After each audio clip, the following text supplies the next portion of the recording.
මොකෝ මේ මහදවල් නිදාගන්නේ? ගෙරවිල අන්තියට ඇහෙනවා. පුදුම නිදිමතක් අප්පා. ඒ මදිවට හුස්ම හිරෙලා වගේ නිින්දෙන් ඇහැරෙනවා. හරියට නිින්ද යන්නෙත් නෑ නේද? රැට නිින්ද යන්නේ. හැමතිස්සෙම ඇහැරෙනවා. උදේට පට්ට අමාරුයි. නිදිමතයි. ඔයාට යන්න වැඩට යන්න හිතෙන්නෙත් නෑ. නිදා ගන්නමයි හිතෙන්නේ. හුස්මත් හිර වෙනවා. නිින්ද යන්නෙත් නෑ. ඒ මදිවට ලොකු බඩගුත් ඇවිල්ලා. ඇඟත් මහත් වෙලා. ඒ ඔක්කොම හරි ගෙරවිල්ල. අහල පහල මිනිසුත් බය වෙනවා. ඕකනම් සාමාන්‍ය තත්ත්වයක් නෙවෙයි පුතෝ. ඔයා කියන ලෙඩක් කියලාද? කියන්න දෙයක් නෑ ලෙඩක් තමයි. ඇයි ආ දොස්තරද? නෑ. මට ડોક્ટર චන්ද්‍රා ජයසූරිය මැඩම් කිව්වේ. ඇයි ඒක ඔයාට කිව්වේ? මට කිව්වේ නෑ. මං දැක්කා doctor Chandra Jayasuriya madam program එකක කියනවා. ඔයාට තියෙන්නේ ඒ රෝග ලක්ෂණ ටිකමයි. කො දැම්ම ලෑස්ති වෙන ජෙනරල් හොස්පිටල් එක ගිහලා ડોක්ටර් හම්බෙමු. කො ලෑස්ති කො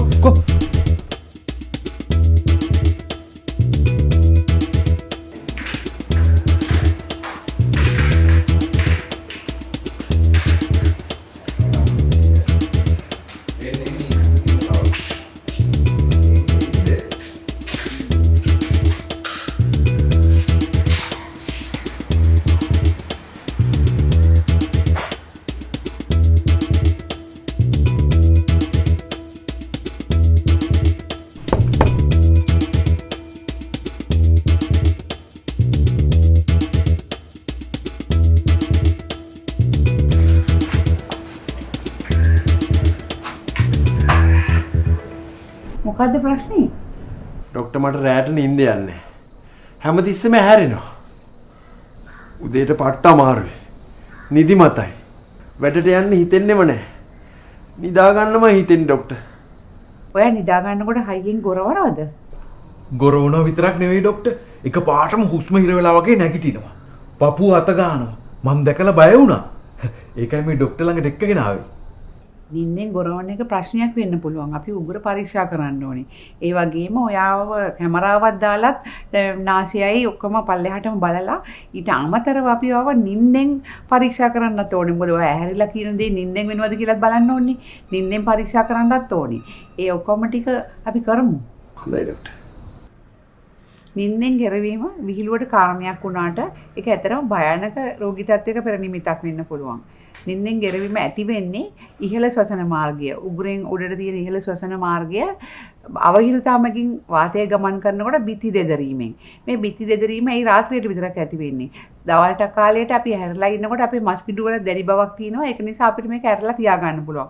රාත්‍රියට මේ අවහිරතාවකින් වාතය ගමන්කොට මස් පිඩු තිහිල් වෙනකොට බිත්ති දෙදරලා විශාල ශබ්දයක් ඇසෙනවා. ශ්වසන මාර්ගය නාසයෙන් පටන් අරගෙන මේ විදිහට උගුර හරහා වාතය ගමන් කරලා මෙතනින් පෙනහළු වලට ගමන් කරනවා. ඒතකොට නිින්දෙන් ගොරවන රෝගියෙක්ගේ මේ විදිහට ඔබට පේනවා ඇති තල්ලයි දිවයි පිටිපස්සට ගිහිල්ලා මේ ශ්වසන මාර්ගය අවහිර වෙනවා. ඒතකොට මේ බිත්තිය දෙදරීමකට ලක් වෙනවා. වාතය ගමන් කිරීම ඇන හිටිනවා. ඒතකොට පෙනහළු වලට ඔක්සිජන් නොලැබී යනවා. කුඩා දරුවන් නාසයෙන් ශ්වසනය නොකර කට අරගෙන හුස්ම ගැනීම නිසා එයාගේ මුඛය හරියට වර්ධනය නොවි දත්වල ඕවර් ක්‍රවුඩින් කියන්නේ දත් එක උඩ එක පිහිටලා බෝනේ විශාල වෙනස්කම් ඇති වෙන්න පුළුවන්. නාසයේ ගෙරවීම ඇති වෙන්නේ මේ ඉහළ ශ්වසන මාර්ගයේ නාසයේ සිට මේ බෙල්ලේ මැද හරිය දක්වා තියෙන ප්‍රදේශය අපි ඉහළ ශ්වසන මාර්ගය කියනවා. ඒකේ අවහිරතාව ඇති වුණාම ඒ වගේම මහත් වුණාම තෙල් තැන්පත් වුණාම දිවේ හැම තල්ලේ හැම ඒක නිසාත් මේ අවයව පිටිපස්සට ගිහිල්ලා බෙල්ල උගුර ශ්වසන මාර්ගයේ හිර වෙන්න පුළුවන්. ඒත් නාසය අවහිරවීමට ප්‍රධාන හේතුව තමයි නාසයේ මස් දළු කුඩා ළමයින්ගේ දහය පිටිපස්සේ තියෙන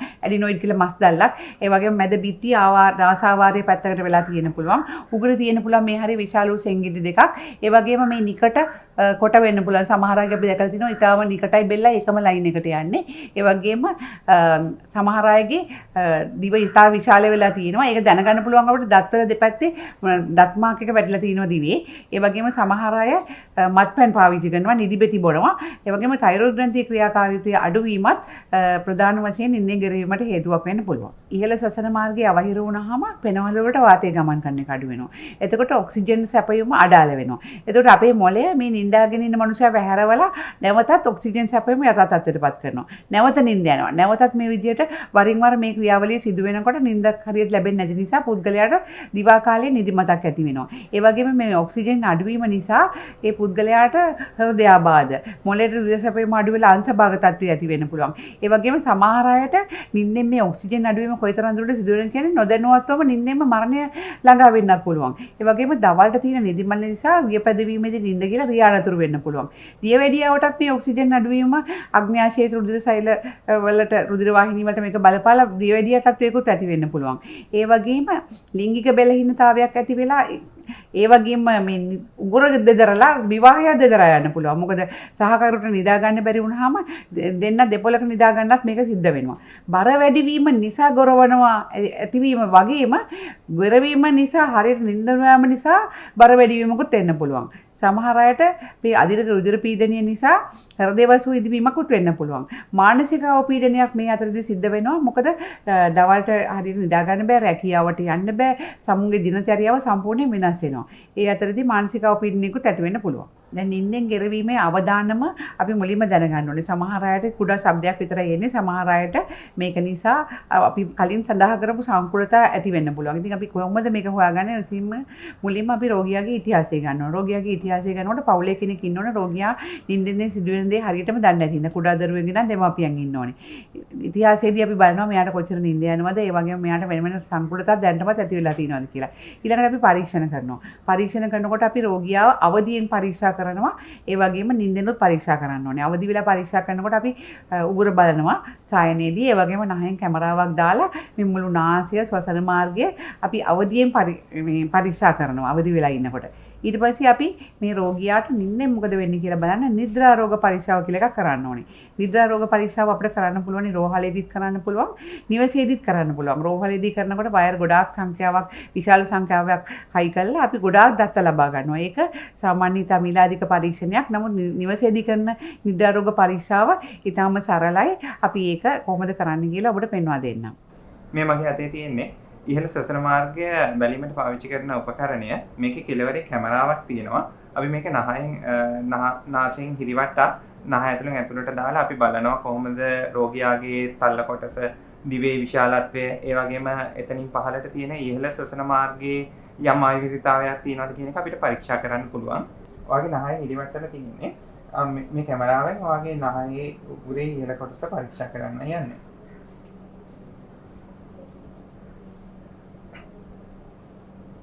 මාර්ගයේ ඉහළ කෙළවර වගේම මේ තියෙන දිව කෙළවර.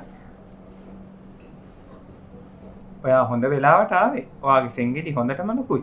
තල්ලත් නිින්දදී වැහෙනවා. මෙහෙම තිබ්බනම් ඔයාට නිින්දදී වුණත් ජීවිතේ වුණත් නැති වෙන්න තිබ්බා. මේක හරි අවදානම් තත්ත්වයක්. මොකද මේක ජීවිතේට වුණත් හානි සිද්ධ වෙන්න පුළුවන්. එකක්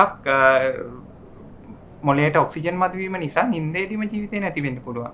අනිත් පැත්තට දීර්ඝකාලීනව මොළයට ඔක්සිජන් අහිමි වීම නිසා ඇඟේ තියෙන අහිතකර හෝමෝන එළියට ඇවිල්ලා හෘද වස්තුවට, මොළයට, ශ්වසන පද්ධතියට සියල්ලටම බාධා ඇති වෙන්න පුළුවන්. මේ ඇති වෙන බාධා නිසා අධික රුධිර පීඩනය, heart attack, ආඝාතය වැනි තත්ත්වයන් එන්න පුළුවන්. එහෙම වෙලා මරණයටපත් වෙන්න පුළුවන්.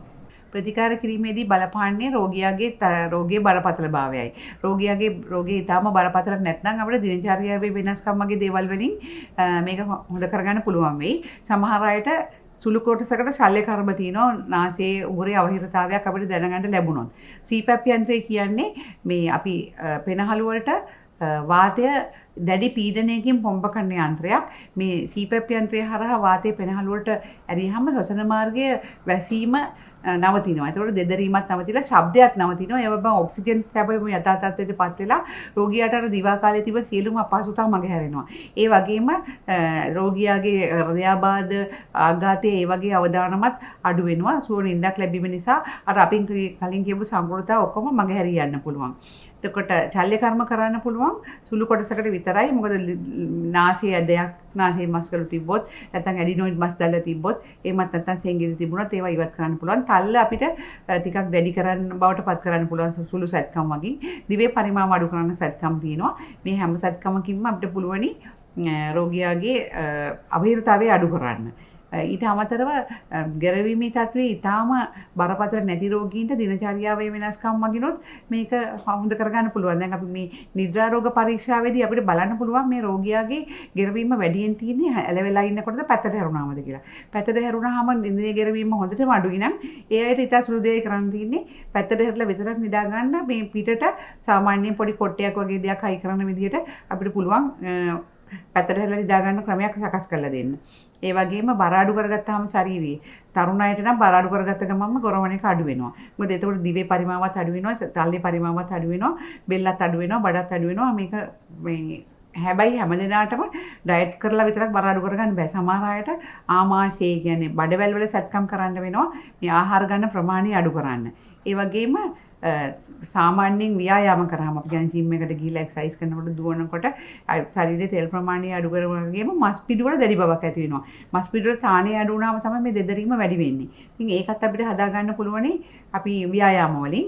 ඒ වගේම තවත් දෙයක් අපිට කියන්න බැරි වුණා මේ shift duty. ඒ කියන්නේ සමහර අය රාත්‍රී තමයි වැඩ කරන්නේ. ඒතකොට දවල්ට කොහොමද ඒ අය නිදිමත වෙනවා. ඒ හින්දා අපි ඒ අයගේ බලන්න ඕනේ මේ shift එකට වැඩ කරන එක එකෙත් පුළුවන් විදිහකට වෙනස්කම් කරන්න. තව දෙයක් තියෙනවා අපි මේ රෝගීන්ගේ රුධිරේ පරීක්ෂා කරාම සමහර වෙලාවට අපිට දැනගන්න ලැබෙනවා එයාගේ තයිරොයිඩ් ග්‍රන්ථියේ ක්‍රියාකාරීත්වය අඩුයි කියලා. එහෙම අයට තයිරොයිඩ් හෝමෝන ලබා දුන්නාමත් නිින්නෙන් ගොරවන එක අඩු වෙන්න පුළුවන්. නිද්‍රා රෝග පරීක්ෂාව නිවසේදී කරනකොට අපි නහයෙන් ඇතුල් වෙන වාතයේ ප්‍රමාණය බලා ගන්නවා නාසයට කැනියුලා එකක් දාලා. ඒ වගේම පෙනහළු පිම්බෙන ප්‍රමාණය බලා ගන්නවා මේ පෙනහළු වටේ පටියක් දාලා තිනවා පපුව වටේ. ඒ වගේම පල්ස් ඔක්සිමීටර් එක අපි බලා ගන්නවා ඔක්සිජන් සාන්ද්‍රණය. එතකොට නිවසේදී මේක හයි කරලා නිදා ගන්න තියෙන තමන්ගේ ඇඳේ. රෝහලේදී කරන එකට වැඩිය මෙතන පහසුවක් තියෙනවා තමන්ගේ ඇඳේ හොඳට නිදා ගන්න පුළුවන්. හැබැයි රෝහලේදී කරන පරීක්ෂාවේදී තරම් දත්ත ලැබෙන්නේ නැහැ. නමුත් දැන් ලෝකේ වඩාත්ම ජනප්‍රිය ක්‍රමය මේ නිවසේදී කරන පරීක්ෂණය තමයි. මොකද ඒක මිල අඩුයි. ඒ වගේම තමන්ගේ පුරුදු පරිසරයේ නිදා ගන්නකොට රෝගියාට වඩා හොඳට නිදා ගන්න පුළුවන්. ඒ අනුව තමයි අපි රෝගියාට CPAP යන්ත්‍රයක් දෙන්න අවශ්‍යද නැද්ද කියන තීරණය ගන්න මේ පරීක්ෂාව ඉවහල් වෙනවා.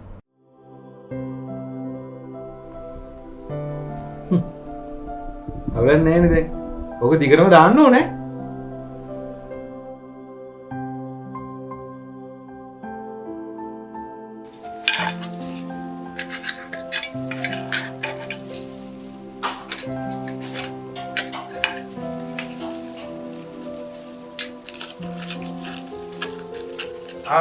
දැන් දවල්ට නිදා ගන්න නෑ වගේ. පිස්සුද? දැන් රැට නිද යනවා නියමෙට. දවල්ට සුපර්මෑන් වගේ වැඩ. බඩත් අඩු වුණා. තෑන්ක්ස් ප්‍රියයි. කොහමද ගෙරවිල්ල? එක ගෙරවිල්ලක් නම් ඉවරයි. තේරුන්නේ නෑ මං කිව්වේ මගේ ගෙරවිල්ල ඉවරයි. තව කවුද කරවන්නේ? අපේ නෝනා. ඉතින් ගියාමුකෝ ડોක්ටර් ළඟට. වැඩක් වෙන්නේ. ඇයි? නෝනා කරවන්නේ නිදාගෙන ඉන්නකොට නෙවෙයි. ඇහැරිලා ඉන්න වෙලාව.